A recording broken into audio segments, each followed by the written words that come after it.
Faith is common to the human experience. Everyone possesses a belief system that seeks to understand reality, especially aspects that cannot be investigated by the scientific method.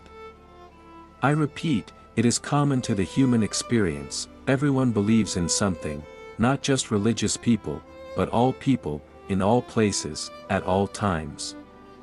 Even agnostics, those who doubt the existence of a deity but prefer neither to deny nor affirm it, simply saying they do not know and recognizing their own ignorance, even they must place faith in that system, believing it to be the best way to deal with the unknown, especially regarding the supernatural.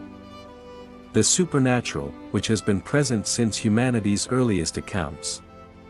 In some cases, these accounts dealt with natural elements of reality that, because people didn't know exactly what they were ignorantly regarded as supernatural when they were actually natural.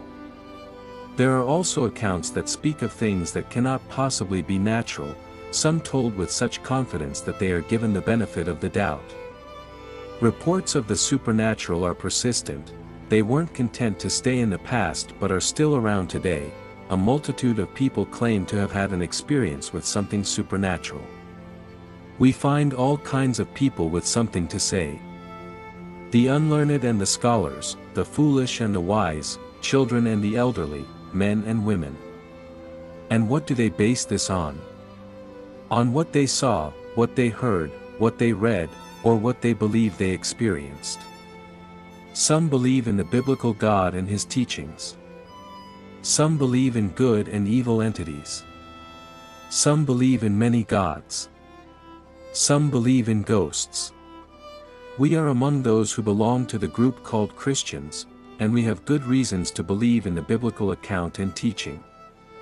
This is due to the reliability of the texts, the reliability of those who wrote them, the reliability of others' experiences, and our own experience with the biblical God through Jesus Christ. The texts are consistent and present an account that describes the world with great accuracy, from the evil present in the world to historical records. Much of the criticism against the texts revolves around scientific questions regarding the narrative of the origin of the world created by God.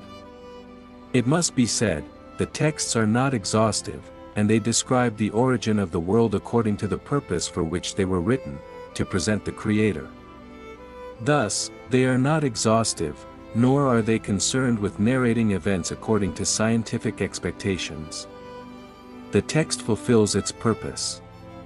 It does not say whether the world is old or young. It could be young, as it may have been created in the same way as Adam, who was created with the appearance of an adult. Therefore, the earth and the entire universe could have been created with the appearance and traces of antiquity, according to God's will. It could also be extremely old. It is nowhere stated in the Bible that the earth has only existed for a few years since its creation. Even the days of creation can be understood as much longer than a 24-hour day, since for God a day is like 1,000 years, and 1,000 years like a day. As for the first man and woman, the text says they are historical, whether one believes it or not, and the narrative is plausible when observing the uniqueness of the human being. Furthermore, who knows how many years have passed since Adam walked this earth? The Bible does not say. If someone does, they are speculating and speaking from mere conjecture. There is a plausible explanation for every objection. The same applies to many other questions that arise, such as divine judgment. For example, why do people we consider good die? Why does God still allow evil to exist? Or, why did God permit servitude or slavery? Questions relating to the field of morality or questions about possible contradictions in the historical record. I repeat, there is a convincing explanation for every objection. We do not have time to deal with every question regarding criticisms of the Christian faith in this video, but we challenge you, dear listener, to seek the answers to your doubts. There is sufficient material made available by Christians on the internet, from articles to videos. If you have doubts about the Christian faith, seek the Christian explanation. Everyone has faith in something. Christians have faith in what the biblical text says, atheists believe in the non-existence of a deity and place their trust in other philosophies, agnostics believe it is plausible to doubt, others believe in various gods or entities, and many, many other manifestations of faith. And we, as Christians, want everyone to believe in Christ. This is one of the primary tasks of our souls. We are deeply convinced that biblical truth is, in fact, truth.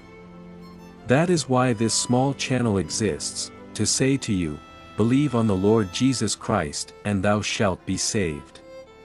We were born sinners, we deliberately decided to follow our own ideas and did not care about God. But God cares.